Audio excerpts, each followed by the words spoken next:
దాని తర్వాత hospitals health, దీనిపైన కాన్సన్ట్రేట్ చేయమన్నారు. కాబట్టి ఖచ్చితంగా మినరల్ వాటర్ ప్లాంట్స్ ఎక్కడైతే అవసరం ఉన్నాయో 6 మినరల్ వాటర్ ప్లాంట్స్ అడిగారు. ఖచ్చితంగా ఎంపీ ల్యాండ్స్ నుండి మనము మినరల్ వాటర్ ప్లాంట్స్ అయితే నేను శాంక్షన్ చేపిస్తాను.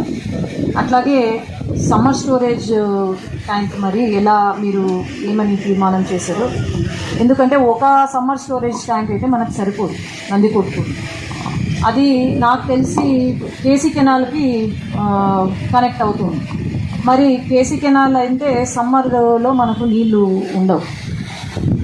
మరి ఎట్లా ప్లాన్ చేశారు? ఇంకో సమ్మర్ స్టోరేజ్ ట్యాంక్ అంద్రీనివాకి కనెక్ట్ చేస్తేనే మనకు నీళ్లు ఉంటాయి. కాబట్టి ఇంకో సమ్మర్ స్టోరేజ్ ట్యాంక్ కూడా ఉంటే బాగుంటుంది అని నా అభిప్రాయం. అట్లాగే ఎన్ఆర్జీఎస్ ఇప్పుడు కొత్తగా ఎప్పుడో నుంచి ఉంది, దిశ కమిటీ ఒకటి ఫామ్ అయింది.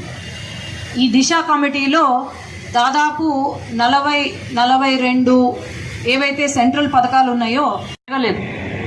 మరి కౌన్సిలర్స్ అందరూ మొన్ననే చేరినట్టున్నారు, మా నాన్న సమక్షంలో చేరినట్టున్నారు. మరి ఇప్పుడు ఉన్నారా, తెలుగుదేశంలో ఉన్నారా, మరి వేరే పార్టీలో ఉన్నారా నాకు తెలీదు. బట్ కౌన్సిలర్స్ అందరూ కూడా ఇక్కడ వర్గపోరు లేకుండా అందరం కలిసి, ఇది వైసీపీ పార్టీ కాదు, అందరం కలిసి చేసుకుంటే తప్ప నందికొట్కూరు డెవలప్మెంట్ జరగదు. మా నాన్న చేసిన డెవలప్మెంటు అందరికీ తెలుసు. తెలుగుదేశం పార్టీ చేసిన డెవలప్మెంటే తప్ప ఇంకా వేరే ఎవరూ చేయలేదు నందికొట్కూరుని డెవలప్ చేసినట్టు. కాబట్టి అందరం కూడా అదే స్థాయిలో డెవలప్మెంట్ చేయాలి. ఈరోజు ఎమ్మెల్యే గారు ఉన్నారు, ఎమ్మెల్యే గారు సమక్షంలో నేను 25% నా ఎంపీ ల్యాడ్స్లో ఇవ్వాల్సి ఉంటుంది. కాబట్టి అందరం కూడా మ్యూచువల్గా మనం పని చేస్తే తప్ప నందికొట్కూరులో డెవలప్మెంట్ అంటూ ఉండదు. ఇక్కడ నేను ఒకటే కోరేది, ఇంకొకటి ఏంటంటే తెలుగుదేశం పార్టీ హయాంలో హ్యాండిక్యాప్డ్కి పగిడాల రోడ్డు దగ్గర మనకు హ్యాండిక్యాప్డ్ వాళ్లకు ఇళ్ళ స్థలాలు ఇచ్చారు. ఇళ్ళ స్థలాలు ఇచ్చినప్పుడు దాన్ని ఇంతవరకు మనం ఏం చేయలేము, అట్లనే వదిలేసాం. ఖచ్చితంగా ఈ ఇళ్ల స్థలాలు హ్యాండిక్యాప్డ్కి ఇచ్చాము. చంద్రబాబు నాయుడు గారు చాలా క్లియర్ కట్గా చెప్పారు, ఫస్ట్ ప్రిఫరెన్స్ మనకు హ్యాండిక్యాప్డ్ వాళ్ళకే ఇవ్వాలా అని చెప్పారు. కాబట్టి ఈ ఇళ్ల స్థలాలు ఏవైతే ఎక్కడ ఏం కట్టలేదు దానికి ఎవరెవరికి ఇచ్చాము అది నాకు వెంటనే ఒక 1 వీక్లో కావాలి. ఎందుకంటే సెంట్రల్ నుండి మనకు వాళ్ళకు హౌసింగ్ ఏర్పాటు చేసేలాగా, అట్లే హాస్పిటల్ కానివ్వండి, లేదంటే స్కిల్ డెవలప్మెంట్ ప్లాన్ అయితే చంద్రబాబు నాయుడు గారి ప్లాన్ అదే, అక్కడ స్కిల్ డెవలప్మెంట్ కూడా పెట్టాలి అని చెప్పి ప్లాన్ చేశారు. ఎందుకంటే ఇక్కడ మనం డెవలప్ చేస్తే నందికొట్కూరు నాకు తెలిసి it will be a role model for the entire country. Handicaps ఒకటే సపరేట్గా మనము ఇట్లా ఏర్పాటు చేస్తే, అది ఆల్రెడీ ఇచ్చున్నారు, దాని గురించి నాకు కావాలి. అట్లాగే మొన్న వెళ్ళినప్పుడు number of complaints from Nandikotkur town ఏంటి అంటే మారుతి నగరు, తర్వాత ఇక్కడ ఐ థింక్ బైరెడ్డి రాజశేఖర్ రెడ్డి గారి నగరు, ఇక్కడ ఇలాంటి ప్లేసెస్లో ఇల్లీగల్గా ఆక్యుపై చేసుకొని ఉన్నారు. ఎటువంటి ఇది లేకుండా ఇల్లీగల్గా ఆక్యుపై చేసుకొని ఉన్నారు. గత ప్రభుత్వం వాళ్ళు కావచ్చు, ఎవరైనా కావచ్చు. దాని గురించి వెంటనే ఎంక్వైరీ పెట్టమని చెప్పారు. చేయిస్తాం మేడం, పరిశీలించి చర్యలు తీసుకుంటాం. అట్లే పొల్యూషన్ సర్టిఫికేట్ పొజిషన్ సార్, అది కూడా.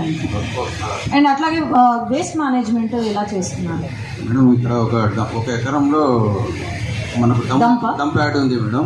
అక్కడ చాలా ప్రోగ్రామ్స్ ఉన్నాయి, కానీ ఇక్కడ ఏది కూడా స్థలం లేక మనం ఇంప్లిమెంట్ చేయడం లేదు. రీసెంట్గా ఎంఆర్ఎఫ్ అని మెటీరియల్ రికవరీ ఫెసిలిటీస్ అనేసి ఒకటి మనకు పంపించడం జరిగింది స్వచ్ఛ భారత్ మిషన్ ద్వారా. Swachh Bharat also comes under central scheme. అవును. So there is a possibility మీరు ల్యాండ్ ఎక్కడైతే దగ్గరలో ల్యాండ్ కోసం ఎంఆర్ఓ గారికి మనము రిక్వెస్ట్ చేశాము. మరి ఎంఆర్ఓ గారు దాన్ని చర్యలు తీసుకోవాలి. Madam good morning madam. Commissioner గారు వచ్చేసి 7 ఎకరాల 57 సెంట్లు అడిగినాడు. 7 acres మినిమం చూపించేది ఉంటుంది మనకు. ఆల్రెడీ ప్రపోజల్ పంపించినాం మేడం, కలెక్టర్ గారు ఎప్పుడు పంపించారు? 2021లోనే పంపించినాం. బట్ ఇప్పుడు కొత్తగా మళ్ళీ రాలేదు మేడం, కానీ ఆ సైట్ వద్దంటున్నారు మేడం. ఎక్కడ బీజీలో ఉంది. మున్సిపాలిటీకి దగ్గరలో ఉండాలా ఎప్పుడైనా అంటే అది ఇట్ ఆల్ డిపెండ్స్. ఏమంటే ఒక సైట్ చూపించడము చాలా అవసరం ఇప్పుడు. సెంట్రల్ అది it is all depends on central. వాళ్ళు వచ్చి మళ్ళీ విజిట్ చేసుకొని ఇది ప్రాపర్గా ఉందా లేదా, ఎందుకంటే ప్రతిదీ ఏ అప్రూవల్కైనా నామ్స్ అనేవి ఉంటాయి. ఆ నామ్స్ మనం ఫాలో కావడం అనేది వెరీ ఇంపార్టెంట్. ఒక ఎగ్జాంపుల్, నేను ఇక్కడ సంబంధించింది కాదు, ఎన్ఆర్జిఎస్ పనులు. ఎన్ఆర్జిఎస్ పనులలో ఒక మండలానికి 2.5 కోట్లు ఏదైతే వస్తాయో సెంట్రల్ నుండి, కేవలం ఒక ఊరికే ₹1 కోటి పెట్టారు. అది నాకు వచ్చింది, పైన పంపిస్తే రిజెక్షన్ వచ్చింది. ఎట్లా ఇస్తారు మీరు ₹1 కోటి ఒకటే ఊరికి అని? సో అది అలాంటివి జరగవు, అవి మళ్ళీ క్యాన్సిల్ చేయాల్సి వస్తుంది. సో ఇవన్నీ మైన్యూట్. నేను ఎందుకు చెప్తున్నానంటే ఇప్పుడు ఏది ఉన్నా సరే సెంట్రల్ స్క్రీనింగ్కి పోతుంది, సెంట్రల్ స్క్రీనింగ్ నుండి మనకు వస్తుంది, దిశా కమిటీకి వస్తుంది, ఈడ అప్రూవల్తోనే మనము ముందుకు వెళ్ళగలుగుతాము.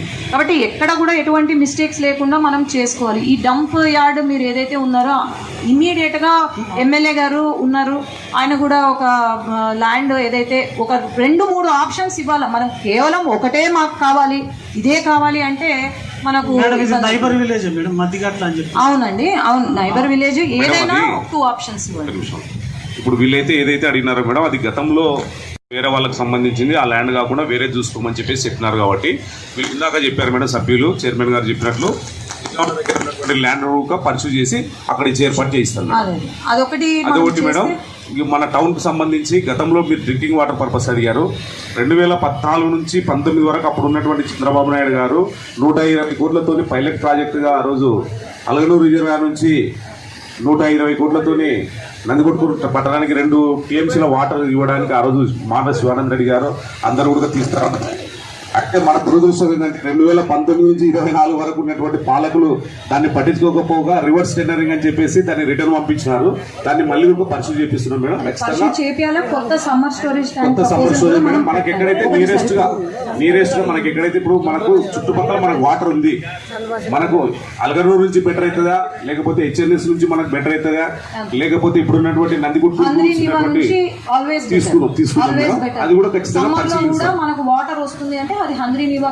ఏం చేసినా మన నందికొట్కూరు పట్టణానికి తాగునీటి సమస్య రాకుండా తీసుకోవాల్సినటువంటి జాగ్రత్తలు మన నందికొట్కూరు టౌన్ కి చాలా తక్కువ, నంద్యాల టౌన్ తో కంపేర్ చేస్తే మన నందికొట్కూరు తక్కువ. బట్ మనం ప్రాపర్ గా ప్లాన్ చేస్తే అది చాలా బాగుంటుంది. ఖచ్చితంగా చేపిస్తాం మేడం. అట్లా ఇంకేమన్నా సమస్యలు ఉంటే నేను సారీ మిస్ అయ్యాను. ఇక్కడ ఈ సమావేశానికి వచ్చినందుకు శాసనసభ సుస్వాగతం పలుకుతున్నాను మేడం.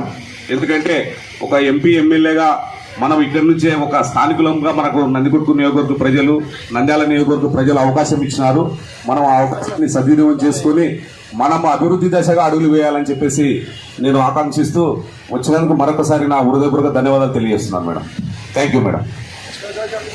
అట్లాగే డెవలప్మెంట్ అనేది మనకు 29 కౌన్సిలర్స్ ఉన్నారు. డెవలప్మెంట్ అనేది ఈక్వల్గా ఉండాలి. ఒకరికే కావాలి, ఇద్దరికే కావాలి, నేను చెప్పింది అదే ఎన్ఆర్జీఎస్ పనులు మాకే కావాలి అనేవి అవి కాదు. డెవలప్మెంట్ అనేది ఈక్వల్గా ప్రతి దగ్గర జరగాల్సిందే. అది నేనైతే దాంట్లో మటుకు I'm very serious about it.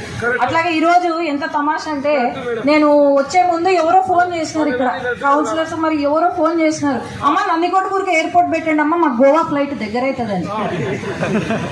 ఇక ఏం చేయాలో చెప్పు, ఎప్పుడు తెలియడు.